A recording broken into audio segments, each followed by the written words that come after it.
एक ऐसा पति जिसने अपनी पत्नी को विवाह के प्रथम दिन ही घर के नीचे बने तल घर में बंद कर दिया। उस बेचारी का दोष सिर्फ इतना था कि वो स्त्रियों को पुरुषों से ज्यादा बुद्धिमान समझती थी। भूमिगत कक्ष में बंद वो स्त्री आखिरकार अपने पति को सबक सिखाने का प्रण करती है और एक पत्र के द्वारा अपने पिता को अपनी मनोदशा से परिचित करवाते हुए उन्हें जमीन के अंदर एक सुरंग खोदने को कहती है। बेटी के कहे अनुसार पिता ने कई दिनों की मेहनत से सुरंग बना दी। अब वो स्त्री हर रोज उस सुरंग के जरिए अपने घर आने जाने लगी। स्त्री ने अपने पति को सबक सिखाने के लिए ग्वालन का रूप बना लिया और पिता की सहायता से नगर के बाहर एक छोटा कच्चा मकान बनवा लिया और कुछ गाय भी पाल ली। अब वो ग्वालन के वेश में अच्छी तरह से बन ठन कर अपने पति को रिझाने के लिए उसके आसपास रहकर, जहां वो अपनी मित्र मंडली के साथ उठता बैठता था, दूध बेचने लगी। आखिरकार जैसे उसने सोचा वैसा ही हुआ। उसके पति की निगाह उस पर पड़ ही गई। वो उसके रूप रंग पर इतना मोहित हो गया कि अब तो वो हर रोज उसके आने के समय उसे क्षण भर देखने के लिए वहां बैठने लगा। कई दिन ऐसे ही गुजर गए।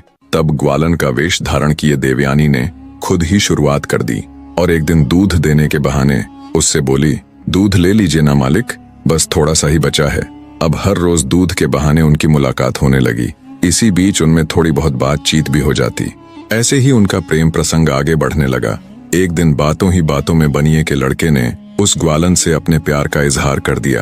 अंधे को क्या चाहिए, दो आंखें। ग्वालन यानी देवयानी ने बिना समय गवाए उसका इजहार स्वीकार कर लिया। बनिए का लड़का अब हर रोज रात को नगर से बाहर बने ग्वालन के ठिकाने पर जाने लगा। अब हर रोज का यही प्रसंग था।